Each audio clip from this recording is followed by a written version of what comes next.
going to make this so plain and simple for you that you will forever hold the formula to increase your value. Value is based on where you're at, literally your location in life. You are not in the right spot, and that's why they can't see your value. Move away from those people that can't see past who you were before you started working on your transformation and glow up. It's none of my business, nor your business, if we are not someone's preference. This is the Ever Airwaves Think podcast, brought to you by Live One Company, where we explore ideas that challenge, comfort, and clarify. I'm Liv, and in every episode, we break down life's complexities with intellect, insight, and a touch of curiosity. All right, we're on air.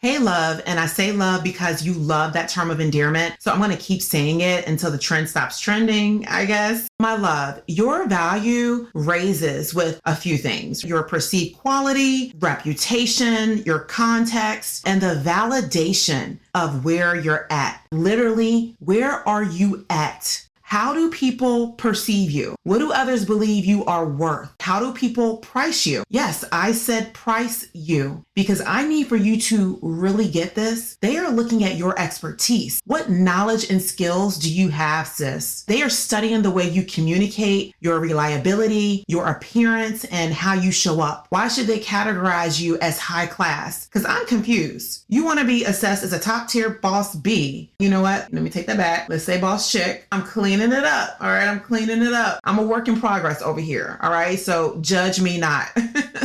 The gag is, shout out to Keke Palmer, you don't even look the part. You're not even pretending. And didn't I teach you how to pretend until you caught on? What do people see and think about you? Not what do you see and think about you, but how do people describe your character? Because this matters. It matters what people think about you when you're trying to increase your value, because whether you like it or not, it's about their perception when it comes to your public valuation. Keyword, public valuation, not personal valuation, public valuation. You can sit over there and say you don't care what other people think about you, but when we're talking about increasing your overall value, it's never just about your internal self components. It's about your internal and your external components and how they make you show up. And I'm going to make this so plain and simple for you that you will forever hold the formula to increase your value as long as you do the work. And I'm going to motivate you to do the work because I am my sister's keeper. Yes, I am. And having an intrigued mind is one thing because, you know, I'm all about that intellectual life, elevation, and glow up. But if you don't have any initiative or drive in you, then I really can't help you. You can keep listening to this to make you feel good, to tickle your dopamine levels for the day. But that's about all this will do if you only listen and don't make moves. I hope you make moves.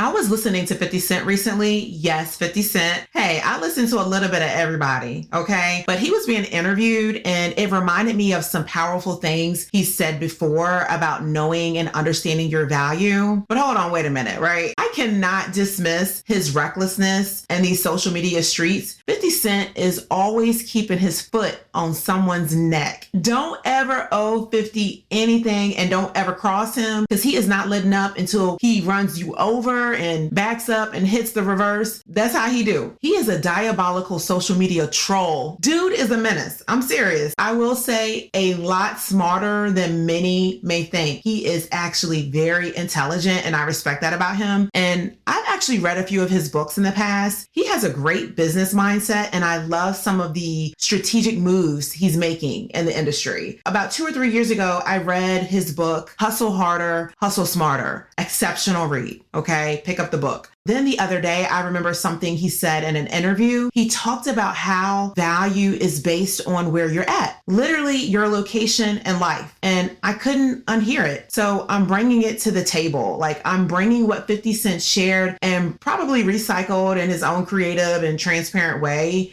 Girl, I was inspired, okay? I got it right away what he was saying. It clicked with me. And the way I'm about to bring it to you, but in my own way, I hope it will click with you. Now, see how I give credit where credit is due? Some of you would never.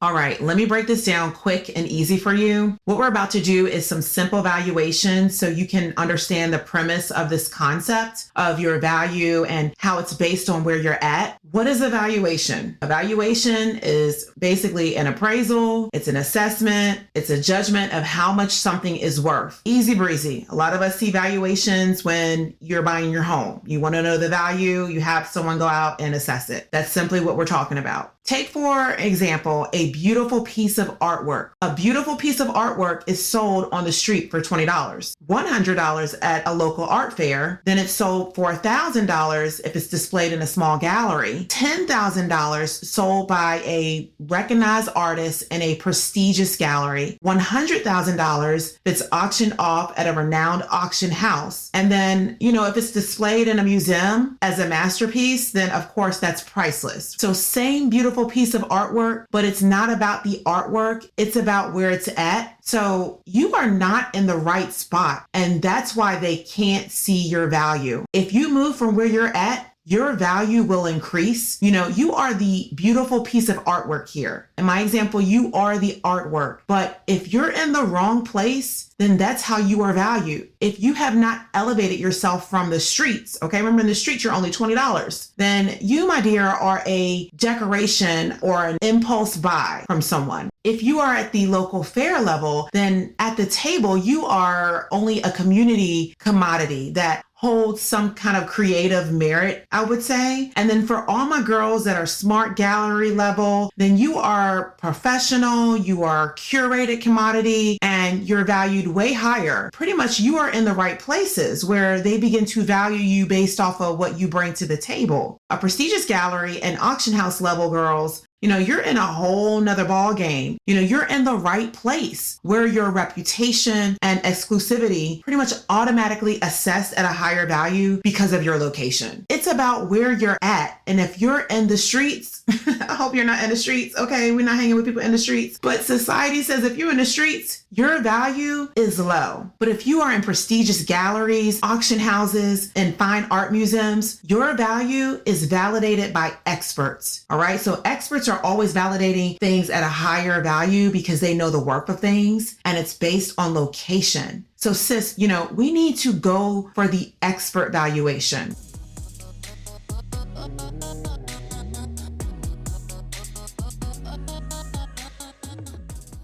You have to increase your perceived quality, your perceived reputation, your context, and we have to do this by being in the right spaces. That's how we do it. Where your price is validated at higher brackets. I hope you get it. Where you are, where you're located, where you're standing, where you're at is where you're being valued at. Are you next to the Taco Bell, Yo Quiero Taco Bell, where you're valued at a $5, $6 meal? Are you over there near the Ruth Chris Steakhouse? Where your value is way, way higher. $100, $200 meals, all right? Exquisite dining. That's what I'm talking about. 50 cents at a bottle of water sold in the grocery store is $1. And he's right. I got me a bottle of water today from the grocery store. It was $1. It's $2 at the gym, $4 at the airport, and $7 on the plane. This is all about your location. The product hasn't changed. You're still getting the same bottle of water, a bottle of water. The setting you're in, your exclusivity, meaning if you're in rooms of status and wealth where there are premium audiences and places and people that will pay more and that the cost is more, that's what it's about. I want you in rooms,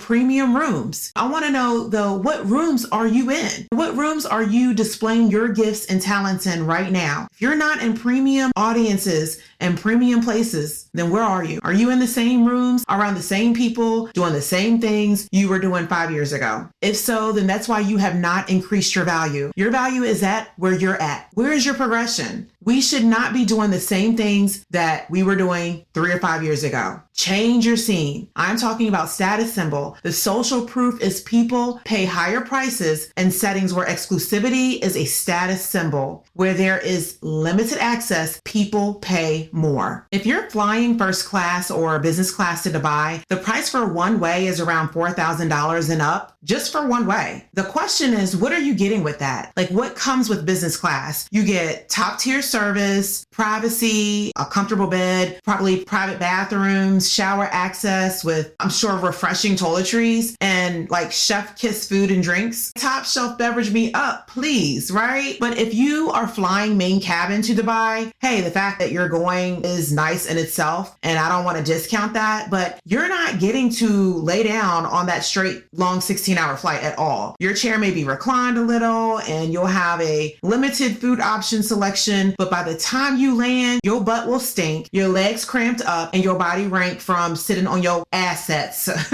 And tight, condensed, non-reflowable airplane seats. I'm just saying. That's exclusivity. And that's about where you're at when you're in business class. I want you to get this.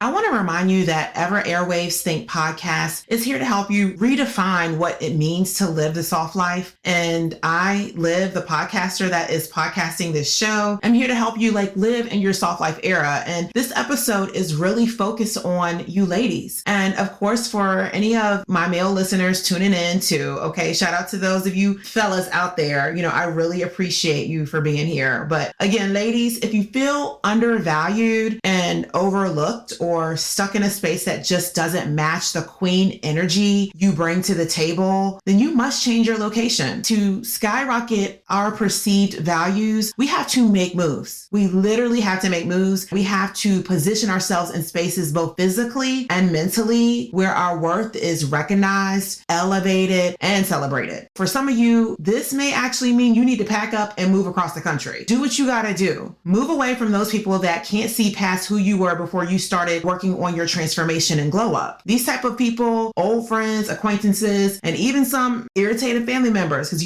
we got some of them, right? That always got something to say that's negative and are part of the reason your value and worth has not increased. You need to get away from them. And as I explained in the artwork example, your perceived value is about how much people believe you are worth based on what you bring to the table and where you're at. So if you are at a hole in the wall bar with your friends, strawberry mango margarita or whiskey sour,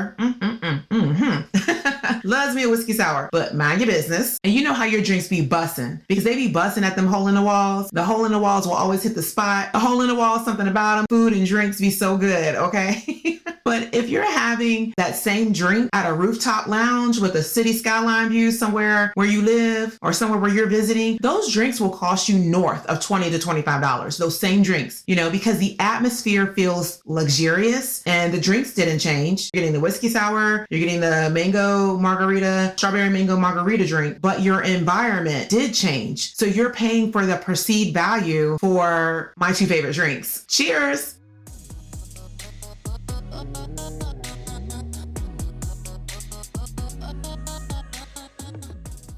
Let me share with you, just a few years ago, I was doing some motivational speaking at an event that I was invited to. Yes, main speaker energy, okay? For me. But anyway, I loved every bit of it. And I was there for the day for this event. It was a great crowd, great energy, local TV stations, business owners, influencers, and all, but nothing too fancy. I mean, there was a level of civic duty to it as well. So I feel I was there and I was in the right place doing the right thing, but I practically did it for free. And I say free because I paid for my travel and my meals, and the small payment I received in return as a speaker didn't even cover 1/4 of my travel expenses, but I was okay with it. I was, there for the greater good. And honestly, I wasn't expecting payment at all. And to me, what they gave me was more of a token of appreciation, although the memo line on the check said speaker fee. So I felt good about, the motivational messaging I pretty much had put out there. And I could tell from afterwards that people were inspired because of all the people coming up to me for media interviews, hop on some of their live streams, and just personal discussions and more. But after after my talk with a few of the guests there were some of them that said, you should really start charging for this. And I don't know what made them think that I wasn't getting paid or wasn't getting anything from it, because I never spoke of that at all. But, I kind of laughed it off. And it's not that I didn't believe in myself.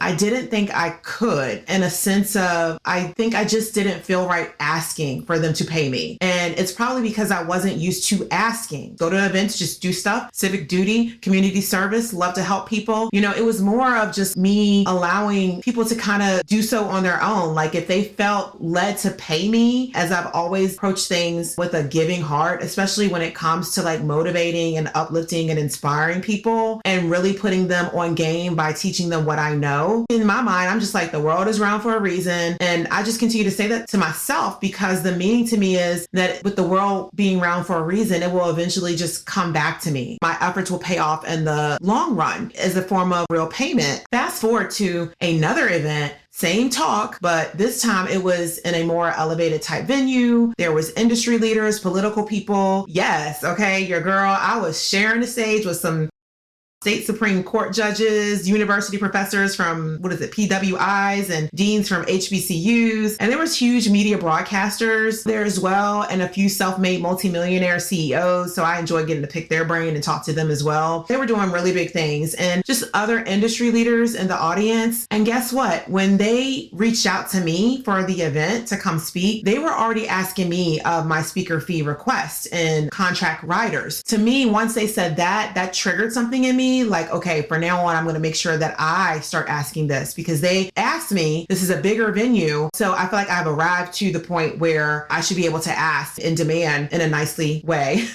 my speaker fee, and I'm not that picky at all. So as far as contract writers, so as long as I had my table set up, bottled water, and a few other small things, right? I was good to go. I'm just easygoing. And, my motivational messaging hadn't changed at all. I hadn't changed my message, but the only thing that had changed that was now putting coins in my pocket was the environment. It was the venue. It was the type of people. I need for you to understand, when my location changed, my messaging and what I was saying had not changed, but my location, my environment, the people who were willing to pay, that's what changed. My environment changed. That's when money started coming in my pocket.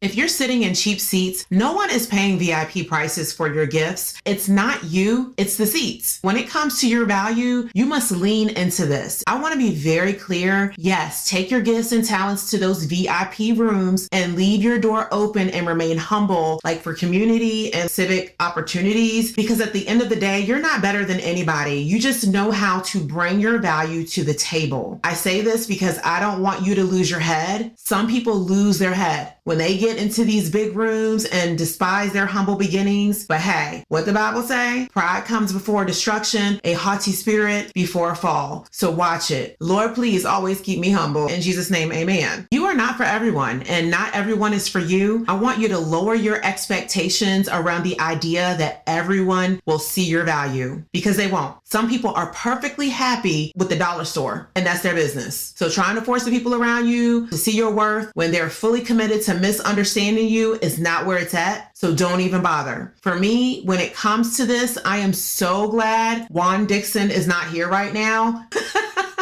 I just had to. No, if you know, you know. No, but for real, I am so glad I accepted this early on. Everyone will not see my value, and it's okay. People like what they like, and they value what they value. And I respect that fully, because we're human and we are entitled to our preferences. Really, it's none of my business nor your business if we are not someone's preference. Just let it be. Just let it be. Spending my time to convince people my worth. Yes, people I know, people I've called friends, acquaintances, and even some family members, is not my ministry. Okay, it's not your ministry. If they can't see your value, if they can't see your worth, you need to stop tripping. It is what it is. Keep it moving. Like I said, the world is round for a reason, and I don't need to say what's already understood. You feel me?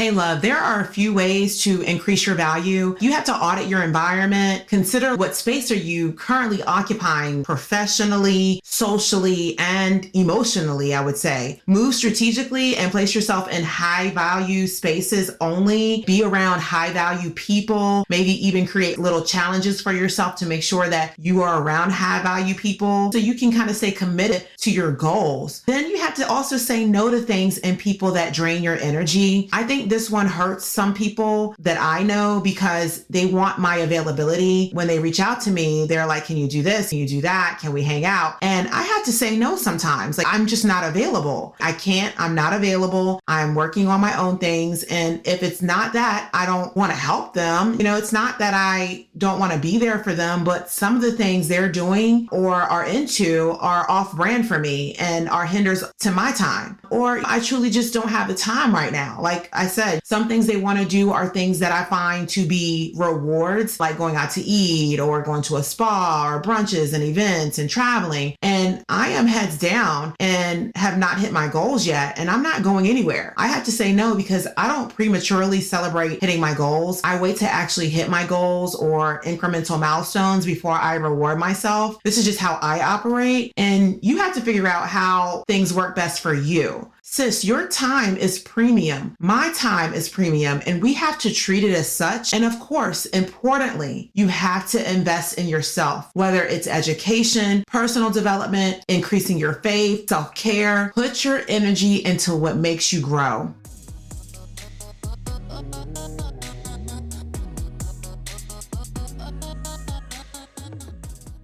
Your value is at where you're at, my love. Move yourself into high value environments because high value environments attract high value people. If you're in the wrong spaces, you now have the blueprint for what you need to do to start increasing your value right now. I hope you do it. Thanks for listening to the Ever Airwaves Think podcast. If today's episode made you elevate, share it with someone who needs it. Until next time, keep questioning until you have those answers. I'm out.